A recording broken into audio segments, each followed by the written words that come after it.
Like, I'm here to teach you not to be, once you're not scared of death, this life is a cinch. There's nothing they can do to you. Yeah, I guess that's very true. I mean, I don't know how I feel about dying. I think now that I have children, my fear of death is more logical because I have so much work left to do here on this earth to leave these kids like Yes. able to navigate, like Yes. before kids I was reckless, dude, like racing motocross, driving fast cars, Yeah. doing wild shit, and then you have kids and you're like, well, I got to be alive for a long time and I got to be healthy. So, I start, drinking less, don't party. Yeah. Don't ride my motorcycles, don't surf big waves, so like this fear of death is like almost, I don't want to say it's like, it's shifted. Yeah. In a way where I'm like, I'm not scared to die because of what's coming. I'm scared to die because of what I will leave. Because you still have stakes in this world. Dude, yeah, and I have so much work left to do before I leave this physical world. Which is, that's why I don't want to have kids. And it's not like, I always thought I would want to have kids, but really my ultimate, what I've come to is like, yeah, no, I don't. I've not given up on this world, but I've let go of this world. Yeah. I don't want, my heart is like the Egyptians say, like when you die, is your heart as light as a feather. That's, they say, you have not stole anything, and people always equate that back to like, oh, I was a bad person and that's sin and stuff.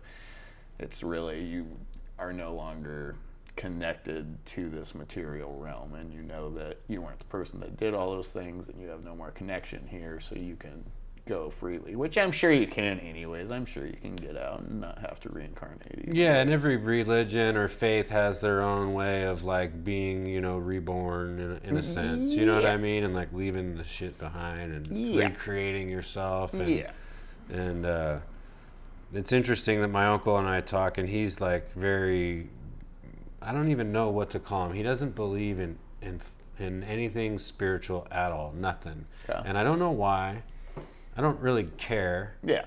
You know what I mean? But I always wonder like what he believes is going to happen when you die. But he said something to me that was funny. He's like, there's a story about like the Dalai Lama and Buddha and Jesus and Muhammad, and when the world ends, like all the people end up on the same mountaintop.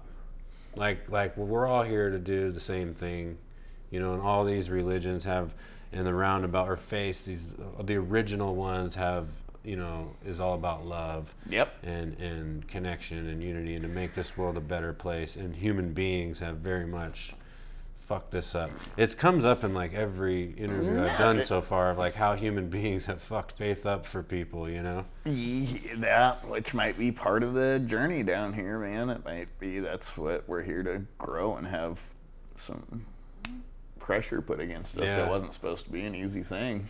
So you meet this wizard. He opens your eyes to all this crazy shit, and then we're driving down later that night. We're driving down the freeway, and there's this fucking hippie dude with a skateboard and dreadlocks hitchhiking down the road, and we pick him up. And this is after we went and did shrooms out of the dunes, the Fort Bragg dunes, and I did not have a good trip that time, and I think it was because I wasn't on ecstasy and I was coming down from the MDA stuff.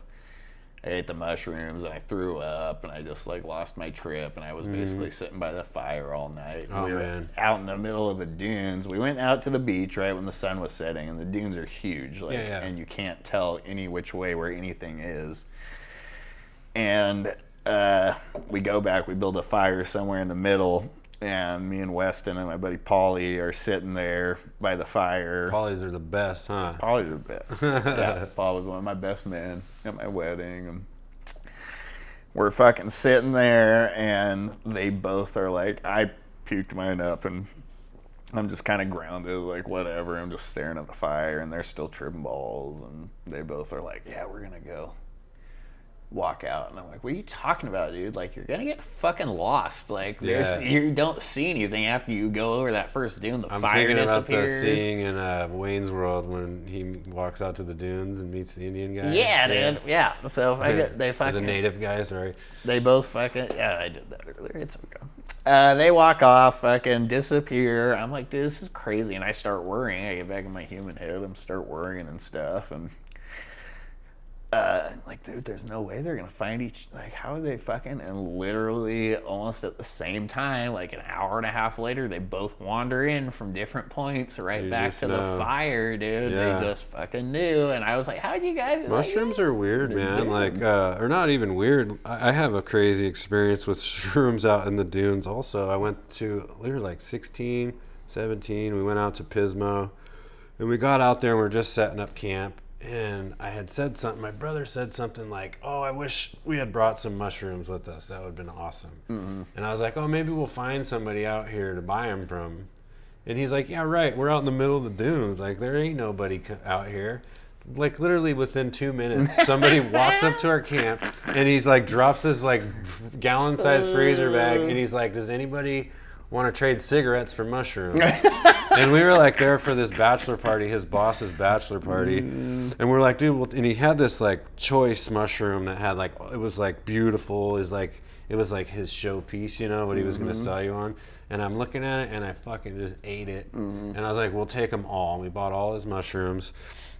Once again, God showing up. Yeah, or whatever, yeah. you know. Nah. And it turned into a wild night, man. Like, I had that. We all split it up. It was probably like a quarter pound or so. It was like, it was a nice sized bag, and I had like an ounce, and I ate that one, and we were just kind of nibbling them. And as the night went on, and I went out to piss in the dunes, and my buddies start shooting Roman candles at me, like in bottle rockets, and I'm running all over, dodging them, and having the best time of my life. And I come back and I sit at the camp, and the sheriffs roll up for launching fireworks in Pismo. Oink, oink. And they look at everybody around. I love the the police. And while they're there, I'm like in my jacket, like fucking eating all of these mushrooms, because I'm like, these in my head, I'm like, these are a felony, dude. I'm gonna go to jail with felony, blah blah blah. I'm like, so I'm chowing like the whole bag. And they look at everybody around the campfire, and they're like, you're not 21. How much have you had to drink? You? And I was like 17, 54, 25, 106. So just like just shouting out these random numbers, like just totally frying. I don't think I had drank anything. I just was losing my mind, dude. I don't know how many mushrooms I ate. And I remember wiping my butt the next day and looking at the toilet paper, and it was all gold flakes. It was like all the gold parts of the shrooms, dude. And anyways, they gave me a sobriety test, and it was a woman cop, and she goes, follow my pen and don't move your head. And she goes like this, and I looked the other way. Dude, I looked the other direction, and she looks at me, and she's all, keep your beers in a red cup, and she's like, have a good night. Yeah. And like went about her business. Yeah. And we're sitting around the fire. Thank you, Mama. We're sitting around the fire, and I look over at my brother's boss. His name was Jason, and he just turned into the devil. And I was like, what day is it? What's the date? And it was September 18th, which is the day my mom died. And I was just like, what the hell? So I went and locked myself in the car, and it just like had a totally bad trip, but I snapped out of it. This is just weird. I don't even know why I went on this, but I went and stole this quad, right? I'm like, there's this camp over here, and they had this quad sitting out on, like, next to their shit. And I'm like, I want to ride this quad. So I went and pushed this quad away, because we just had dirt bikes, no headlights. So I pushed this quad away from their camp, and like you said, this is where I was going, because I found my way back. Okay. Dude, I went and rallied this thing through the dunes for like hours, just like, I was like in another, like I was riding Falcor through the universe, dude. I was like in another planet, riding the dunes, and you'd go up a dune and it'd be super foggy, you couldn't see anything. And then you go down into the bowl and it was like clear as day, and then up and down.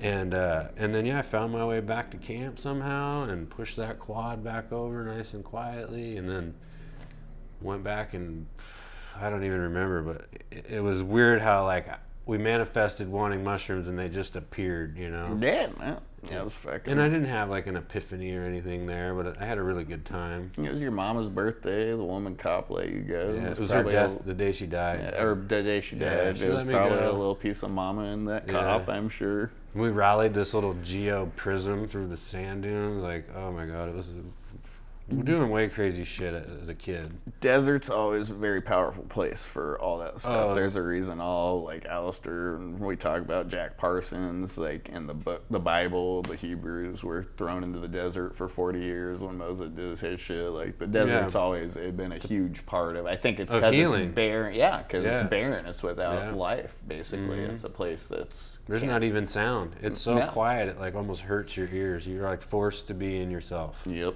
Yeah, I dig it. Yeah, man. So you meet the wizard. You're evolving spiritually. Yeah, evolving spiritually. Yeah, we'll get going here. Doing the Dune thing, and we're driving back. There's this fucking hippie we pick up. We pick him up. We're smoking weed with him, and I don't even remember at that point. He's just telling us some crazy shit about the universe and how power of manifestation, the secret for the Keep first attracting time. these people. Keep attracting these people, and like we look at it and we're like, yeah, like, and I can't remember what he was telling us, but we were like, we went to a wizard's house earlier this day, and this dude like just looked at us with like this magical look in his eyes, and he's like, oh, you already met a wizard? Like, you're way beyond me. And he's like, you can just drop me off here.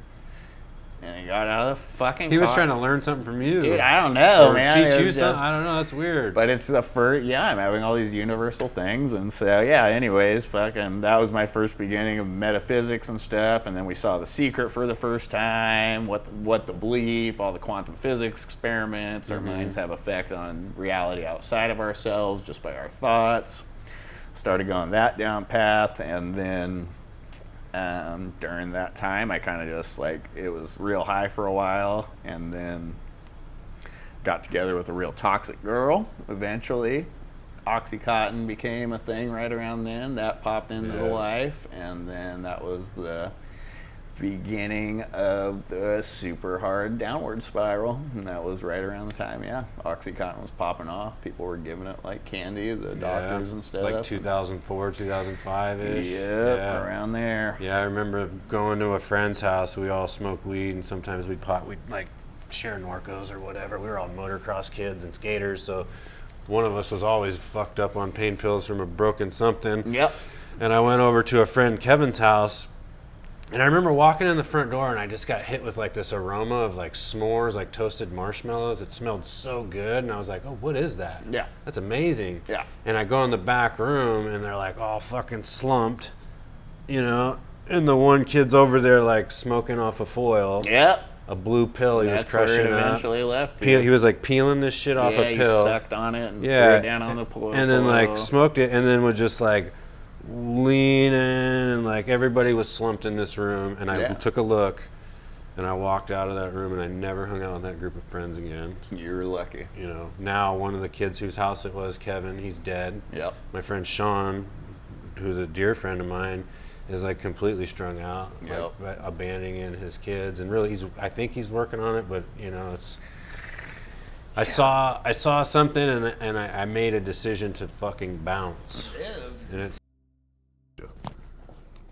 you guys turn the AC off? scared the shit out of me. I was not expecting that. It's okay. You just my buddy just saged. He just smudged, and it made me think of a story. My Aunt Crystal's like super duper Catholic growing up, and they were like anti-weed and always thought I was a stoner. And one time I saged their house before they got home from work, and they thought we were smoking weed in the house. Yeah, they did. Oh, and it was just funny. All right, so we got off track. You Oxycontin. So and that came about. Me and my boys had a really tight knit group of friends. They were the ones all doing ecstasy together. We were a little brotherhood. And one of my friend's moms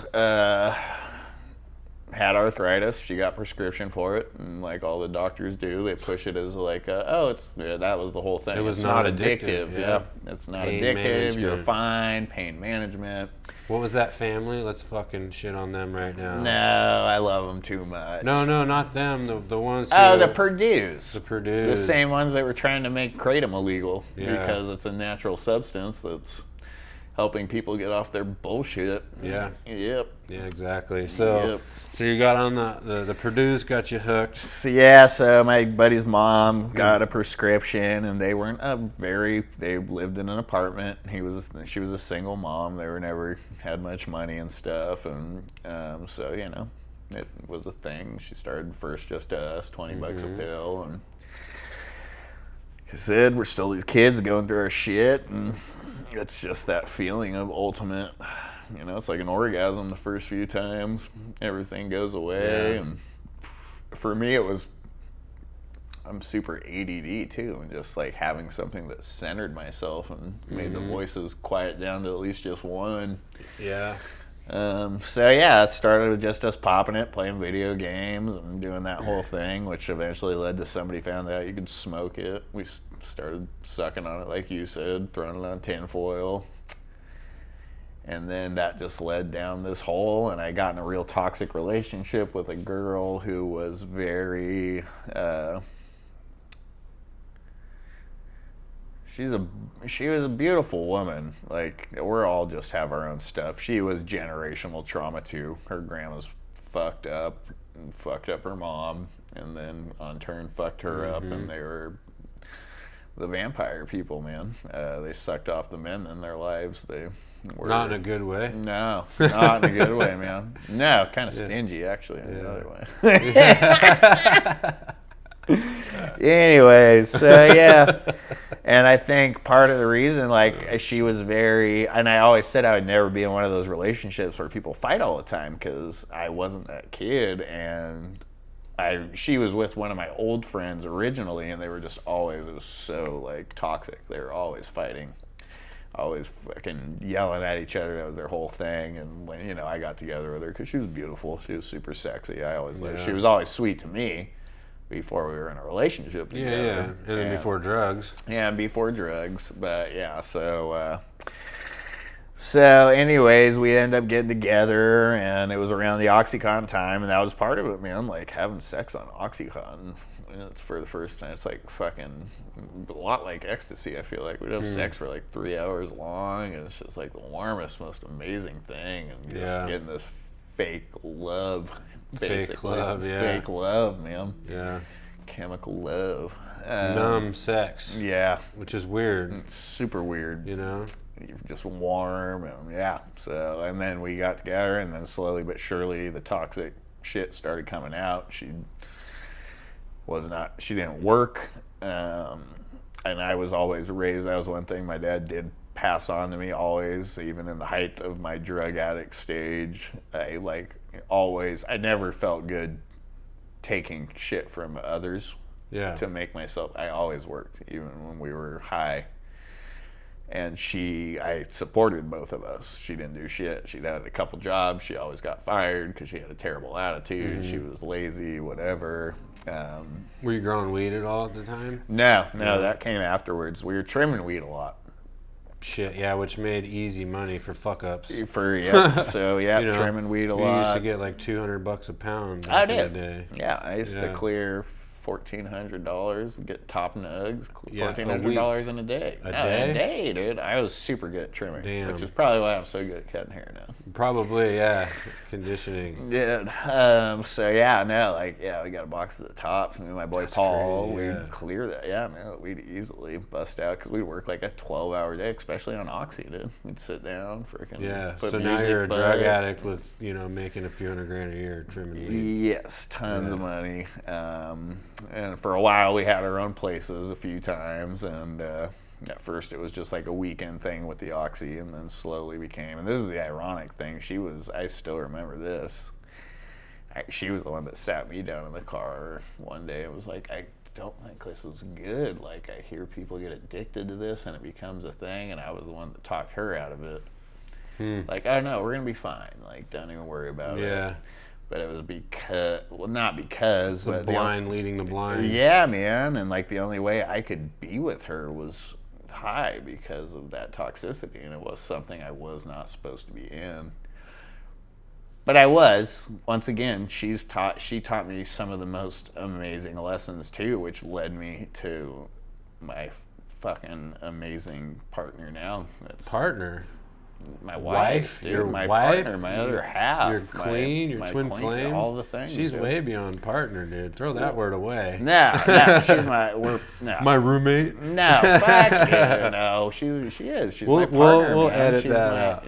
Don't edit that out at all, man. She is my partner.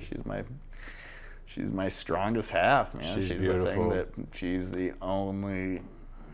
I shouldn't say the only reason I'm on this earth, but she's a catalyst for sure. She's the reason I put up with this bullshit. Nice. Most definitely. So anyways, yeah, doing the oxy and that shit starts falling apart. Eventually we're living at her dad's house.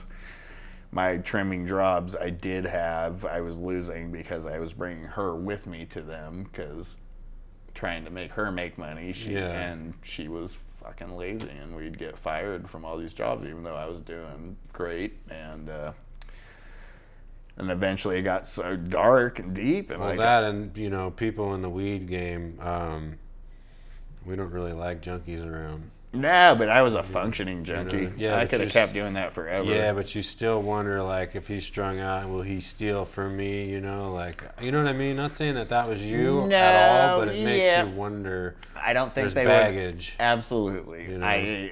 Well, to a point. At the end, like you get so far, like people started to know, but my own family didn't know about my addiction probably for 5 years. Wow. Like I was that good at. Yeah. Yeah, I came clean on an opiate addiction after 5 years to one of my uncles. And it was kind of a similar path, a doctor gave me a prescription and kept filling it. And I popped 2 Norcos a day for 5 years. Doctor gave you a prescription. How old were you? In my 20s. I was older, That's not even, it's still crazy. You know what I mean? And then when I told my uncle, he's like, oh, I knew.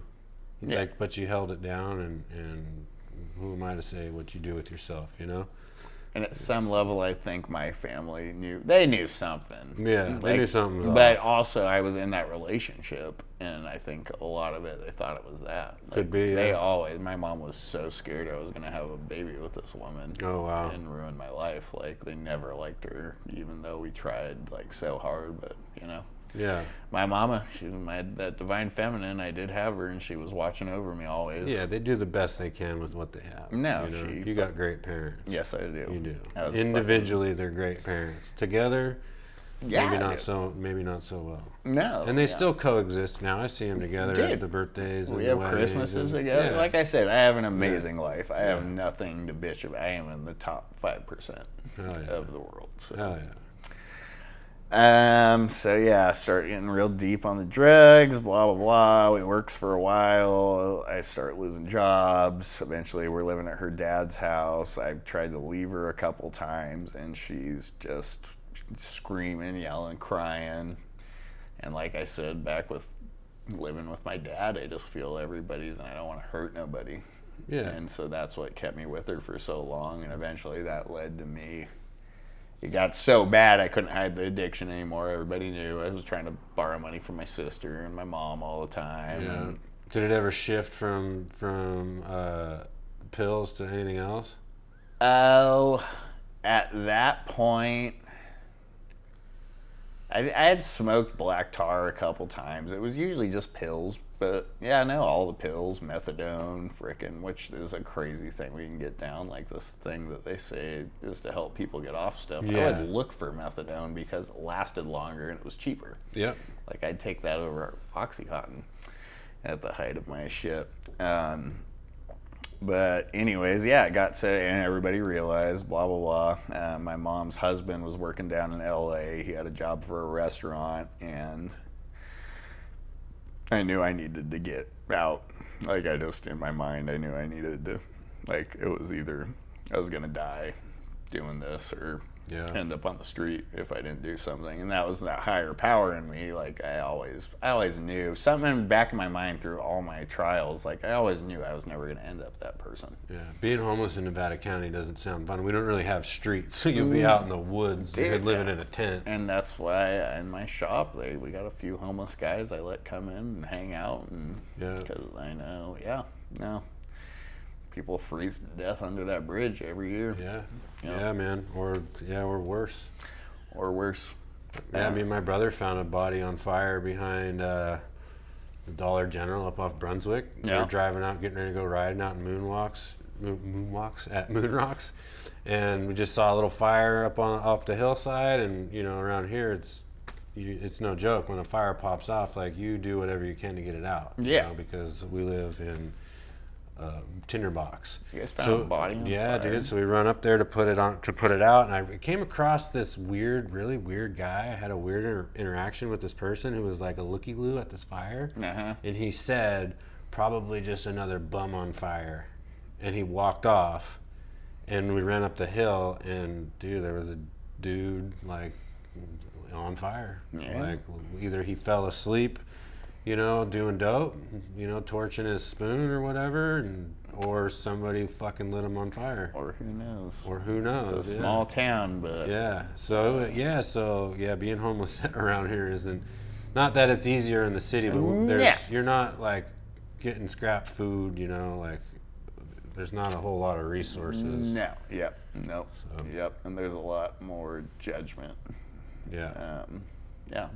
Conservative town, man. A lot more judgment. Like I said, get more liberal, but anyways.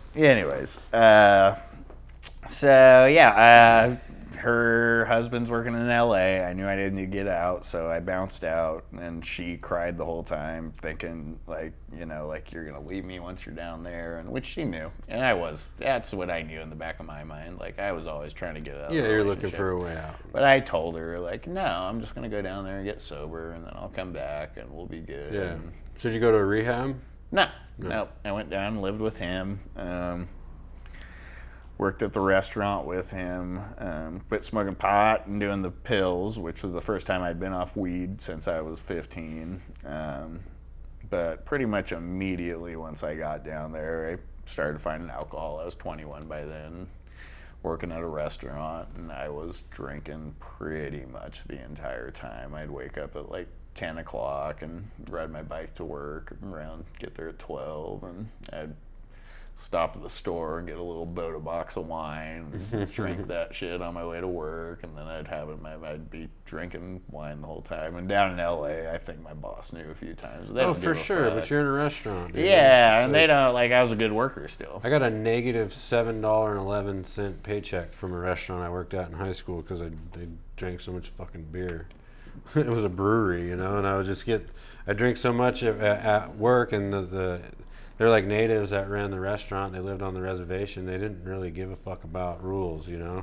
So, you know, getting kegs and stuff for parties after work, and I got a negative paycheck for my alcoholism. I still got paid, which was lucky, I guess, because I was also stealing beer out of the fridge there too. But I knew exactly where the cameras were pointing. And there was this one little angle you could hit at the end of the night.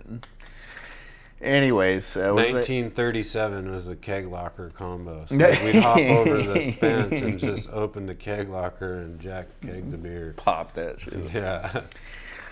So you're in LA working in the restaurant. You get off the booze, but you just switched. I got on the booze. You got on the booze. I switched one thing for another. I was still fucking fucked up, and eventually, me and my stepdad got into it. Not my mom's husband, not even my stepdad. Like, he came around when I was 16.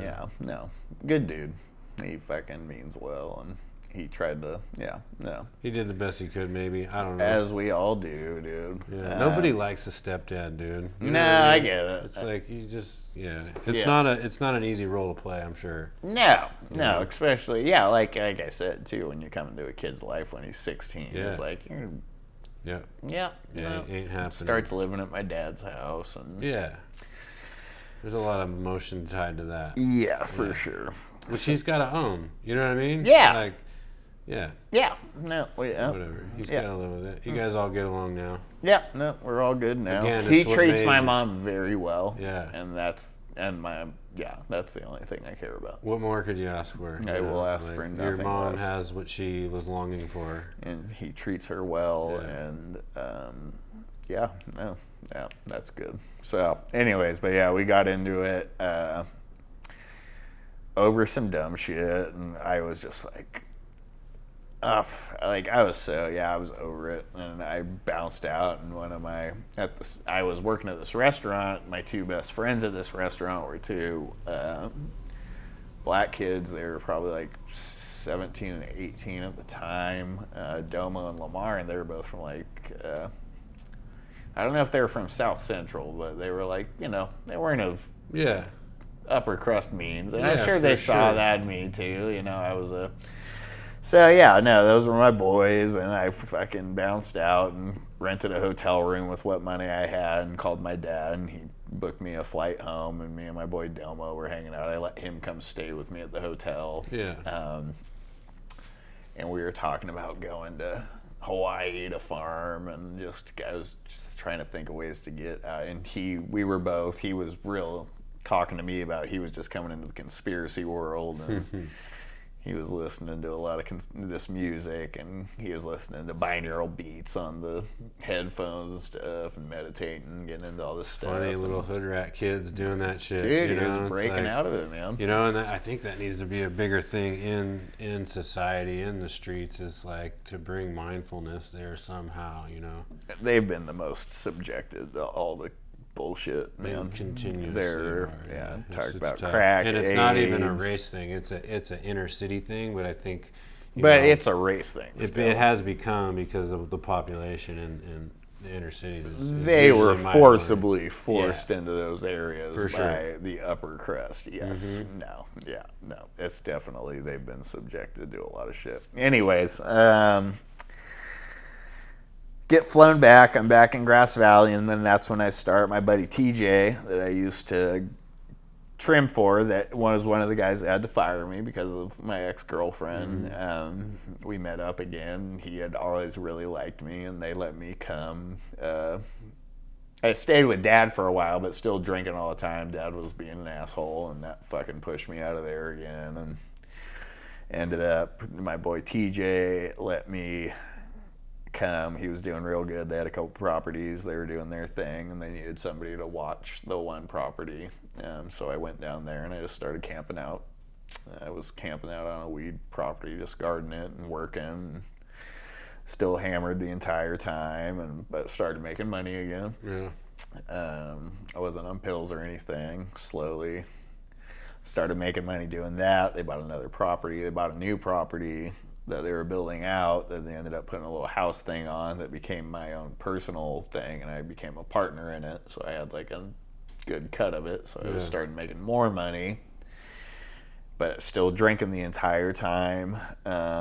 So probably 2015, I got money, and I'm coming up, but I'm still just I didn't ever go back to my spiritual stuff. I was just trying to wandering, And I thought that was good, because I was making money and I had a job per se, and that's what I was supposed to do. And look good on the outside. Yeah, man. Yeah. And I thought this is, but it was still so empty.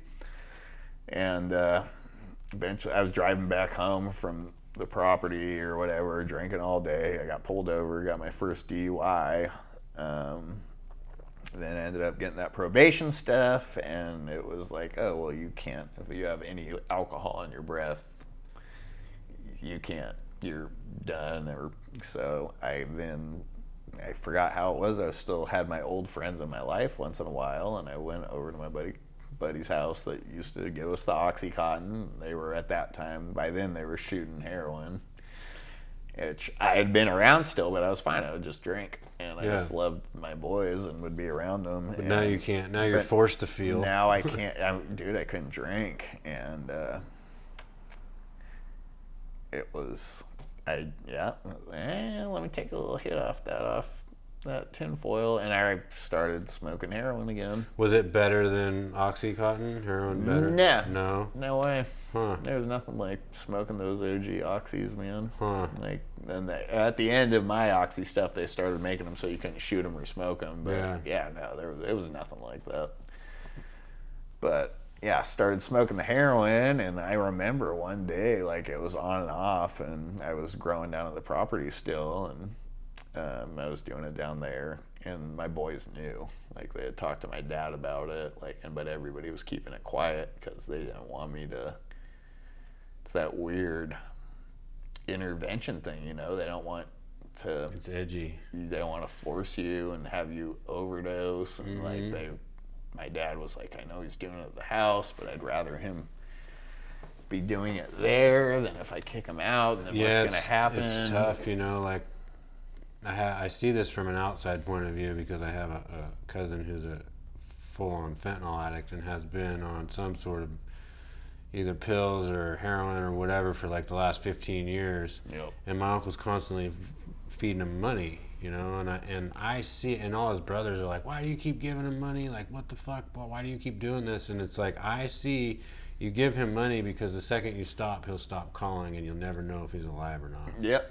So he just keeps feeding him money. Fear of death. Man. Just to know that his kid's okay. Fear of death. You know? Yep.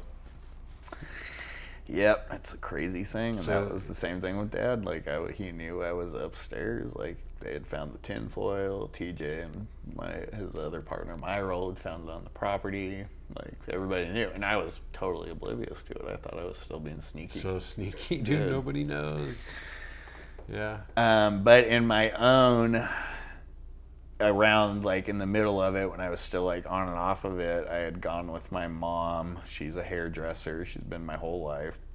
Ironically, she's been trying to push me into doing hair my whole life. Like, you're such an artistic kid, and like it would be really good. But I grew up in construction, and like I said, conservative community. And like, I'm not gonna be a fucking hairdresser. That's gay. Like, oh man. But anyways, it was right around when barbering started to become like a cool thing again, and men that were coming into the salon were asking for more barber style cuts.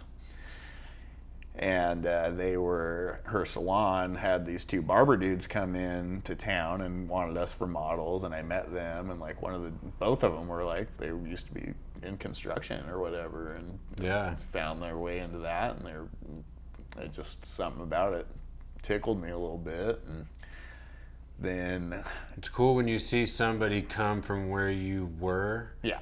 Doing something that is appealing to you, like I could do, and it makes you think like, wow, I could do that. Like, I've been in construction my whole entire life. Yeah. Since I was like 16 till even now, I still am dabbling in working on retiring out of plumbing. Yeah. But you know, now I'm working as like, you know, a trauma counselor and a trauma coach to people, and I'm working with therapists and stuff, like helping them with their traumas, and it's crazy to think like, dude, I was in construction for 20 plus years, and now I'm like doing something totally different and thriving at it. The spirit moves in strange ways, probably. Right? Yeah. You know, so were you strung out when you met these dudes that kind of inspired you? I had done, like, I was just like starting to dabble. No, it was like I had done it a couple times, and I was trying to stay sober, but then I go over to my buddy's house on the weekend and get high and play video games, and then it started to become more daily, and then my mom and her salon were going to Vegas. There was a barber conference with these guys we're a big part of. It was a big company. Mm-hmm. They were bringing these salon girls over to learn how to do these men's cuts so they could do them in their salons. And Mom just was like, yeah, you want to come with me? And I was like, yeah, fuck it. Like, I remember I was getting high that weekend, and it was that thing in my back of my mind, like, I gotta get out of this, and at that point I was just trying to leave town for a second and go on a little vacation, so I went with Mom, and I remember I was even like, I had only been doing it for a couple days, but I was still like coming down a little bit and going through those mini withdrawals, and like I was trying to drink and be normal, and she had signed us up, like they were going to a comedy show, and I told her like, oh, I don't feel good in my stomach, I just like something's going on, and I didn't want to go, but it was just because I was in that withdrawal mode where life is terrible. And then I woke up the next morning and went to the class, and it was and something about it just kind of drew me in a little bit more and more, and then I went back, we came back to Grass Valley, and then that's when I started to get more heavily into it again. This was months later after doing it, and that's when people started, Dad knew, and my partners knew, and I knew. I was just like, this is it. Like, this is that point where I'm gonna lose this, and I'm gonna be this forever. or I need to make a major change. And I went and looked up online a barber college, drove down to Sacramento, went and walked around, smoked tar in the car before I went and did my walk around to the school, came back out, was still getting high. And like, I'm doing this. And I left. I went back to the home. My parents, I think, no, I paid for it myself. I did. I had saved up a little bit of money still from growing.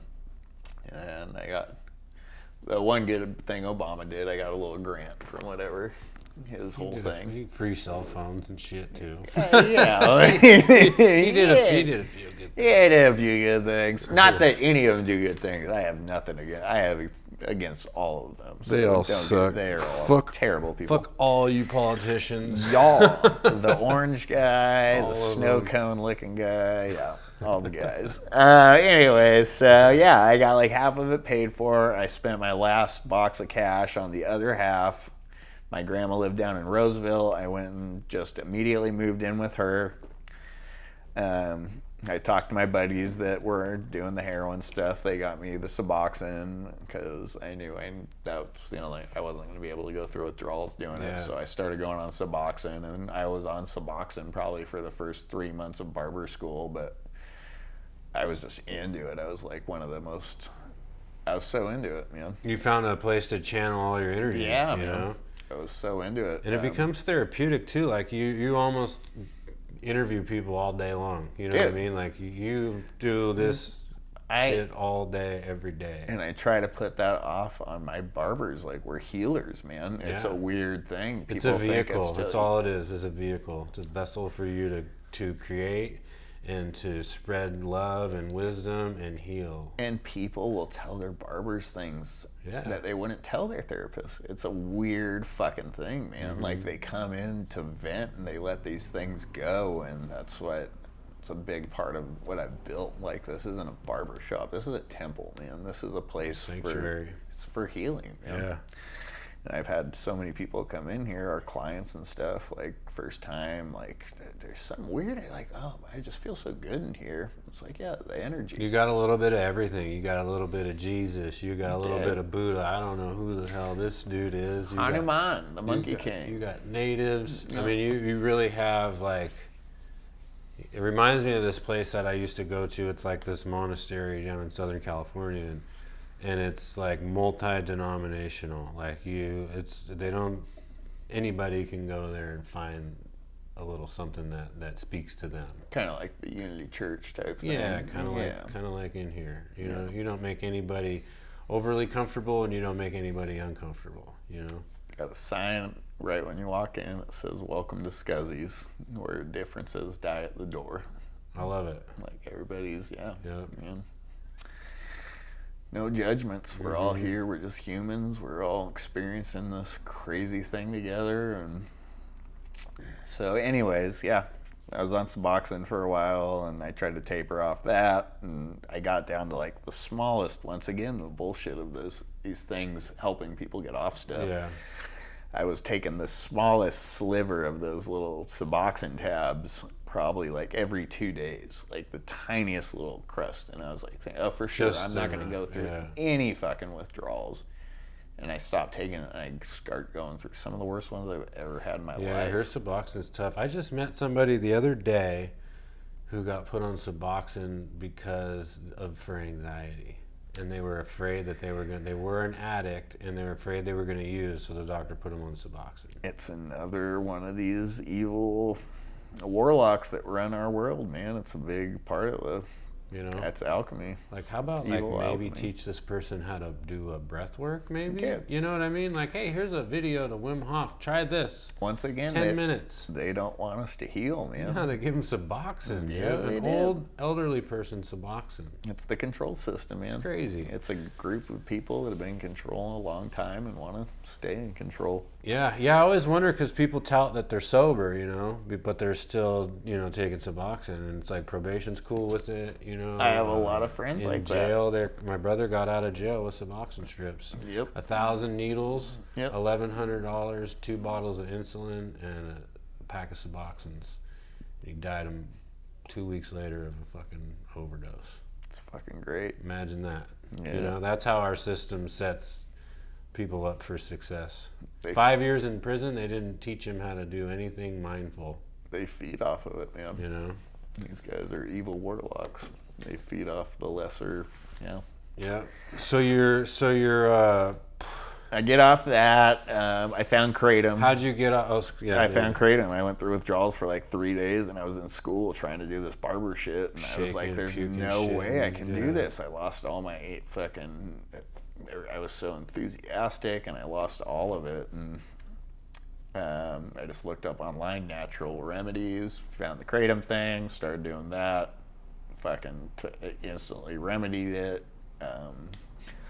Got through school. I became like a high achieved student. I'd stay after class. I was in a cool school where they would have professionals. It was attached to a professional salon where they'd have like real big people that work for some of the biggest hair companies in the world would come in and do classes for the salon on the side. And if you were a student and you wanted to sign up for it, it was called I forgot. Like you were just like you were exemplary or whatever, and they'd let you come. You'd basically sweep hair for free, and you got to watch these classes. You didn't get to practice, but you got to be around it and watch these classes, and I did that. I worked stay after school and do a little extra. I worked at Cosmoprof when I was like 16, and they would come in and do that sort of stuff, you know, and I remember coming home with like perms and shit because I was like, I had like this long hair and they'd like perm my hair. That's funny. And it's pretty funny. Dude, I'm all itchy. I got poison oak so bad, and I'm like over here itching this whole fucking interview. It's part of Nevada County, man. I know, it's rough. I'm not allergic to it, so. Dude, so you're in the school and you get off the Suboxones with the Kratom, which I do not promote nor condone. That's okay. I've used it. It works. Yep. You know, it's natural. I would go to the gym. I had no negative physical health effects. Still an addiction. Yeah. You're still tied to something. 100%. I will not throw that off. But you know what? When your leg's broken, you use crutches, dude. Yeah. You know what I'm saying? So you know, in a way, you were still broken, and it allowed you to get off of something that's totally fucking terrible poison. Life suck. Yep. And something that took, you know, like I think it's good that you found it. Still came from the mother. Yeah. So I got off that, graduated school, and kept being I didn't want to just go work at a place. I went and assisted at a salon for 2 years, a year and a half. I made shit money instead of going straight into where I could make my own money, but just because I wanted to learn more, I wanted to get better at my craft, and went and did that. While I was in school, when I left Nevada County, I met my now wife. I met her before I even left a barber school, and I was still going through my weird stuff. She had a boyfriend, and we had just met, but there was just something about that woman. I knew, I don't know, we just both kind of clicked, and I added her on Facebook and just left it alone. And then when I was in school, I saw she had broken up with her boyfriend, and I hit her up, and we started hanging out and did the grinding and winding thing, assisting. We moved down to Sacramento together, started living together, and around that time, I was always going through my conspiracy stuff, just worried about the world, Illuminati. Still are. That's what, a lot less. It's more healthy now. Yeah, no. You send me some I'm aware. shit where I'm like, I only got fucking 4 hours to watch this video about flat earth and fucking Tataria and whatever it is. It's good to grow, you know, watch your shit. But anyways, so me and Corey are living down there in an apartment, just starting off, and like I said, I had let go of the spiritual stuff totally at this point. I'd kind of forgotten about it. All I watched was my conspiracy shit and stuff. And one day I was watching, I started questioning stuff about things that I had never questioned before that kind of brought me back in line with the metaphysical things. And I found this guy, Brother Panic. It's this black dude. He's mostly to black audiences, but something about him just clicked with me, and he was talking about all this stuff, first off, that I thought was evil because I was all into my Illuminati stuff, like Baphomet, the goat, and all this shit that was pushed out as evil. And basically his whole rift was, it started with, we are the minds of God, and we are creators, and what we think does come into fruition in the most part, and what we're collectively thinking is becoming this world. And you can take that in the most, like, in the magic way, or just the way of, if we all thought in the ways of love and stuff, we obviously wouldn't be letting these people that run this world do the stuff they're doing. And somebody asked, I was just talking about magic. I have a client that I sat with and did some MDMA work with, and we were talking, not on medicine, but in one of our meetings, about magic. And I said, will you describe magic to me? And what he described magic to me was just faith. I just called it something different. No, totally. Fucking basically. And you can have faith in anything. Yeah, exactly. But people even have faith in their depression. I don't know, it's a weird thing. But the way he described it was, where I talked about earlier, we program our subconscious with symbols, repetition, and trauma. Those are the three things that program us.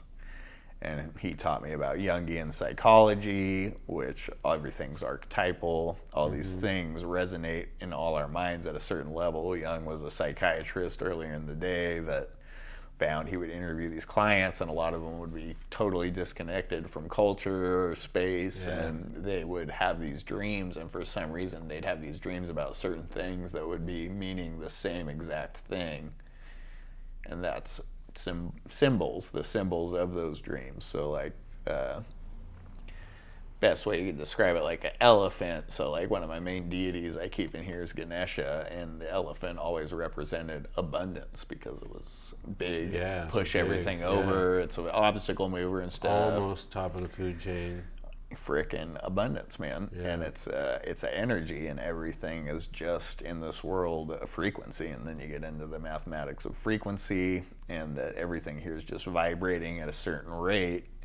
So if everything's just vibration, if you vibrate at a certain resonance, it'll either attract or dispel another thing, right? So abundance, it's just a frequency, and if you can start to vibrate in that frequency, it will only attract more of the same. And that's the secret and stuff. That movie's kind of bullshit because they just put it in material terms. Yeah, for sure. Like, you just think about a Camry or a fucking cool car all day. Eventually, you're gonna get that car. Well, there was also that dude in that movie who had the accident, who was paralyzed. No, totally. He's like, I'm gonna walk out of this Absolutely. hospital, and he manifested that. Absolutely. You were talking about Carl Jung, and there's a quote that he has that is like super close to my heart, because I lived my life being basically on autopilot, guided by my subconscious. And he said, until the subconscious becomes conscious, it'll run your life, and you'll call it fate. 100. You know, and that goes a lot to say, like, how we're programmed, you know, and when just like going through life with our traumas and everything guiding us, just accepting that this is the way it's supposed to be. This is my fate. This is my destiny. This is God's plan, or whatever you want to call it. Which is just total bullshit. We are the guiders of our own life, man. And I totally believe that. And once you start to study what these archetypal symbols mean, that's the whole thing of the hippies and like, I saw 111 and these synchronicities and stuff. It's frequency showing itself to you. That's what I learned way back in Africa that I just didn't know. I thought it was this fucking Christian thing, like, you talk to the universe, it talks back. No, it's you are the universe. We're collectively creating this together, and on the smallest edge, like, you're set on a path for sure. Like I said, we pick these paths to build us to a certain point, but you can create your path and your future and what's going to come towards you. And at this point, I know I have nothing to worry about. I found my wife once I started learning about this stuff. Started setting up altars everywhere. This is an altar. My whole shop's an altar. And the way my teacher always explained it is, this is a small it's your subconscious mind. That's what all the altars are in magic and stuff. It's nothing evil. That is a physical representation of your mind, and you're putting the symbology on it that you want to attract. And then when you start, you can pray or give it offerings or whatever it likes. Some things like certain offerings because it has a certain resonance that attracts to that thing, and then it starts attracting that to you. And every time you go into that and sit at that altar and give it offerings, it makes your subconscious mind start flicking on that frequency, which is in all of us. And then you get into the fractal universe, and everything is everything, and smaller, and everything exists within the human mind. And that's why one of the first books I ever read that taught me that shit was Holographic Universe. Dude wrote it back in like 1989. It was one of the first books my teacher told us to read, and you read it, and it was the particle experiment, which most people know about, that was in What the Bleep Do We Know? That was the quantum physics thing. They would shoot particles at a board through a slit, and when nobody was in the room, they would react a certain way and spread out a certain way. When they were observing it, the particles would hit in a certain pattern when people were observing it. Which means just us being and our observation and our focus and energy has an effect on the outside world. Oh, for sure, dude. I could stand next to somebody and sometimes feel like an energy. And you're like, dude, what's up with, like, what do you have going on in your life where you're just vibrating, like you can feel like the super love, the super positive, and the super negative, and like I think you really have to like look and observe for everything in between. And that's what that gut feeling, that whole fucking think with your stomach, dude. And that's your solar chakra. That's the last human chakra basically before you get to your heart, and that's the last thing that's going to let you know on that human level what's going on. Everything above that is the higher levels of stuff outside of humanity. You get to your heart, and it's more about love and stuff, but that's why you get that feeling in your stomach. Yeah, I wonder if kids are more in tune with that, because my son will say hi a lot. Like he approaches people a lot, but he doesn't approach everybody to where he's like the kid in the store saying hi to everybody. But he is in tune with certain people and will say hi and make conversation with certain people, not everybody. You know, and he's only 3. That's because he's just come out of that place where we come from before we forget. They had that movie back in the day, Baby Geniuses, where the babies knew everything. And stuff, when they hit 3 years old. That's a real thing, man. So once you hit 3, from 3 to 7, I believe, your brain is in constant alpha state all of a sudden. Before that, we still remember what we came from, which was the spiritual realm. Which is all, you can feel everything. We know where we came from. We're spiritual beings. We can feel these things. We still remember them before we became humans. Once you become 3, your brain starts to program, and that's the ego, which isn't necessarily a bad thing. It's the thing that teaches you to like not touch the fireplace because, oh, that's hot. It's the thing that warns you about life. It's there to keep you alive.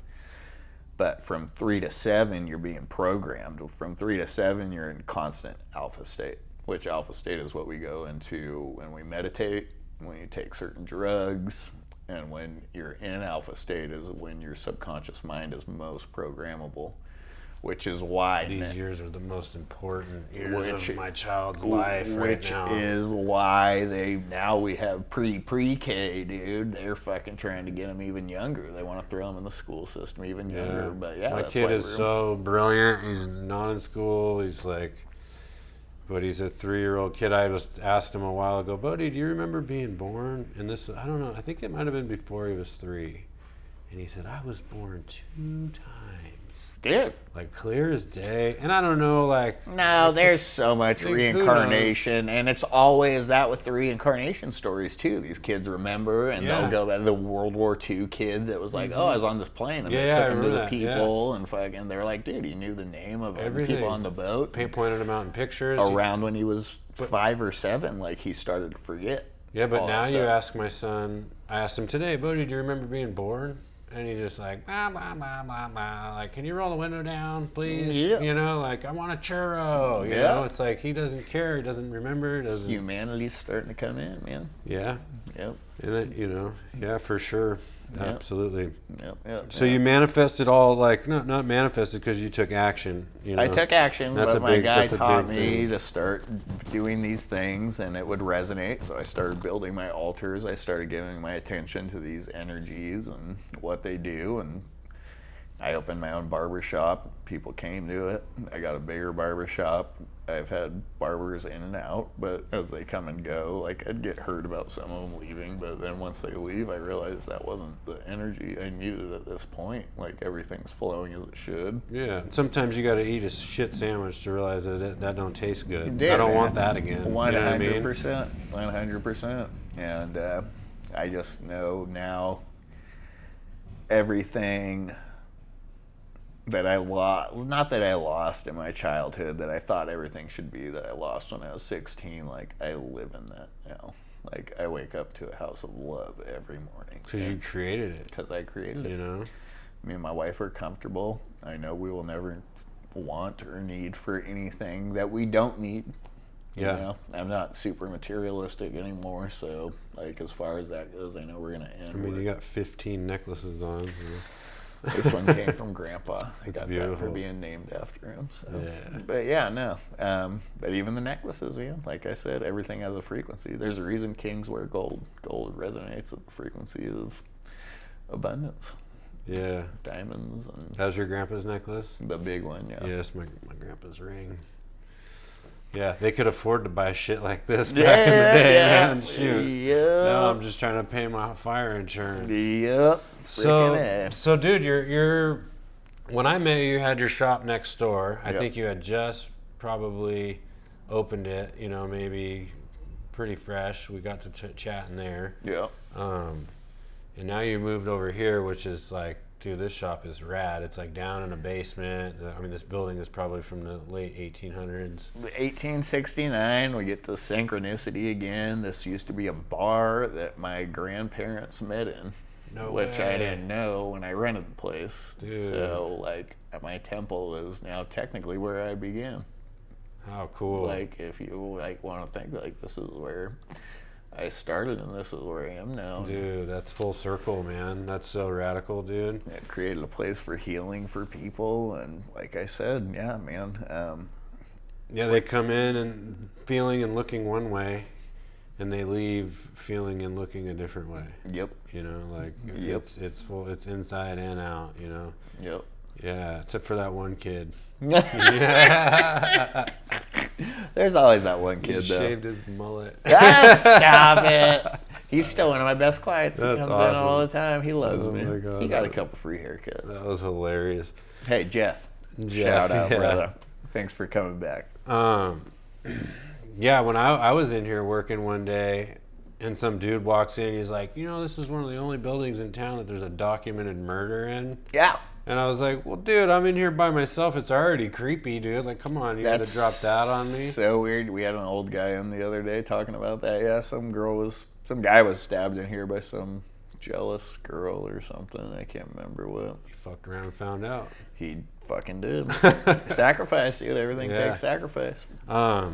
So was there one thing that was like a pillar in your life, like a tool that you utilize now to keep you from going back to the fuckery of like doing drugs and not feeling and numbing out? Like, you know, life is still hard. You know, I know, you know, every day it has its curveballs, and you could every day make a choice to numb out like a hard day of work or like a beef with your dad or whatever. It's so fucking, yeah. But something keeps you on course.